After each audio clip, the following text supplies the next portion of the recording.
Hello friends, welcome to my YouTube channel. तो आज के इस वीडियो में हम बात करेंगे इंटरनेशनल बिजनेस आउटसोर्सिंग के बारे में। आउटसोर्सिंग आपका यूनिट नंबर 5th के अंदर एक टॉपिक है, तो इसको हम स्टार्ट करते हैं। सबसे पहले आता है आपका introduction. Innovation is the great way to success in this digital era. The path of innovation in business means doing something different, smarter, or better that will make a positive difference in terms of value, quality, or productivity by using emerging or proved technologies of the world. The technology which has already proved itself in last 2 decades is of course the information technology. तो इसके अंदर basically ये बात बोली जाती है कि जो आपकी इनोवेशन है ना, अगर हम डिजिटल एरा के अंदर बात करें, डिजिटल वर्ल्ड के अंदर बात करें, तो इनोवेशन की वजह से ही आज के टाइम में हम इतनी ज़्यादा सक्सेस देखने को मिल सकती है। इनोवेशन की वजह से ही जो आज की हमारी लाइफ है वो बेटर है, वो हम स्मार्टर तरीके से यहाँ पे अपनी लाइफ को वहाँ पे स्पेंड कर पा रहे हैं।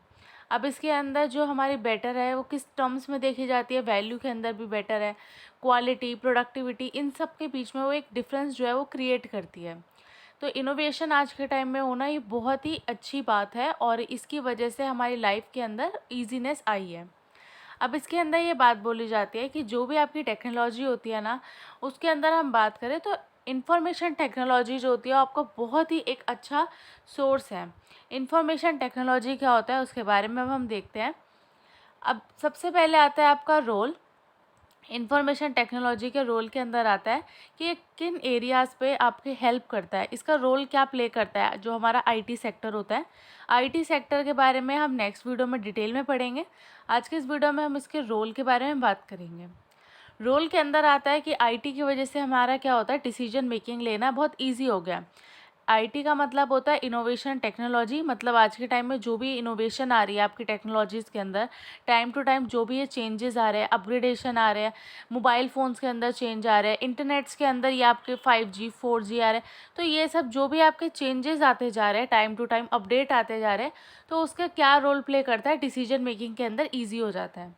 सेकंड आता है कस्टमर सपोर्ट एंड सेटिस्फैक्शन। इसके अंदर कस्टमर्स का जो सपोर्ट है वो भी देखने को मिलता है और यहाँ पे जो कस्टमर्स हैं उनको भी एक सेटिस्फैक्शन मिलती है। Marketing and business growth. अब इससे क्या होता है, जो हमारा मार्केटिंग है, जो हमारा बिजनेस है, वो भी हमारा ग्रो करने के लिए बहुत ही हेल्पफुल रहता है। फोर्थ आता है resource management and globalisation. Resource manage करने के लिए भी हमारा जो आईटी सेक्टर है ये काफ़ी अच्छा रोल प्ले करता है और ग्लोबलाइजेशन के अंदर भी इसका एक रोल जो है वो देखा जाता है। इसके बाद आता है आपका global outsourcing. Outsourcing or global sourcing is the practice of hiring individual or companies from another country to perform business function. अब ग्लोबल आउटसोर्सिंग का जैसे कि आपको नाम से ही समझ आ रहा है, जब हम किसी दूसरी कंट्री से हायर करते हैं इंडिविजुअल्स को या फिर कंपनी को हायर करते हैं, किसी दूसरी कंपनी से जब हम लोगों को लेकर आते हैं कि ताकि वो हमारी कंपनी में, हमारे देश के अंदर काम करें। जब हम दूसरी कंट्री से हायर करते हैं इंडिविजुअल और कंपनीज़ को, तो वो आता है हमारा ग्लोबल आउटसोर्सिंग के अंदर और हम उन लोगों को इसलिए हायर करते हैं ताकि वो हमारे बिजनेस को अच्छे से परफॉर्म कर पाए। Companies commonly outsource to reduce cost, enhance efficiency and focus on core business function. अब कंपनीज जो होती है ना, वो आउटसोर्सिंग का काम इसलिए करती है जिससे रिड्यूस हो सके कॉस्ट को। कॉस्ट रिडक्शन करने के लिए आउटसोर्सिंग की जाती है, एफिशिएंसी को बढ़ाने के लिए आउटसोर्सिंग की जाती है और बिजनेस फंक्शन पे फोकस करने के लिए आउटसोर्सिंग को यहाँ पे किया जाता है। Global sourcing is the process of obtaining goods and services from around the world to meet the needs of the business. अब ग्लोबल आउटसोर्सिंग जो होता है ना आपका, इसलिए की जाती है जिससे हम दूसरे देशों से भी गुड्स और सर्विसेज को लेकर आए और इससे हमारा बिजनेस जो है वो अच्छे से वहाँ पे चल सके। It is centralized procurement system that utilize advanced resources and skill that are locally unavailable. तो इसके अंदर ये चीज़ भी देखी जाती है कि जो भी हमारी, मतलब जैसे हमारी कोई कंट्री है उसमें कोई चीज़ अवेलेबल नहीं है, तो वो जो चीज़ है वो हम दूसरे कंट्री से भी मंगा सकते हैं अपने देश के अंदर और वहाँ पे काम को जो है वो कैरी ऑन कर सकते हैं। तो इसलिए आज के टाइम में ग्लोबल आउटसोर्सिंग को किया जाता है। अब इसके क्या रोल्स होते हैं, इससे क्या होता है, जो लेबर कॉस्ट होती है उसके अंदर कट हो जाता है। इसके अंदर जैसे कि उनकी सैलरीज हो गई, पर्सोनल्स हो गए, ओवरहेड्स हो गए, इक्विपमेंट कॉस्ट हो गई, टेक्नोलॉजीज हो गई, तो इन सब के अंदर एक रिडक्शन जो है वो देखने को मिलता है।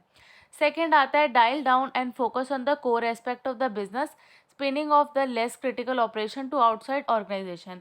इसके अंदर जो होता है सिर्फ फोकस किया जाता है कोर एरियाज पे। थर्ड आता है convert fix cost into variable cost, release capital for investment elsewhere in the business and avoid large expenditures in the early stage of the business. अब इसके अंदर बोला जाता है जो भी फिक्स कॉस्ट होती है ना कंपनी की, उसको चेंज कर दिया जाता है वेरिएबल कॉस्ट के अंदर, जिससे कि कॉस्ट रिडक्शन देखने को मिले, और कैपिटल इन्वेस्टमेंट को भी अंदर भी चेंजेस लेकर आया जाता है।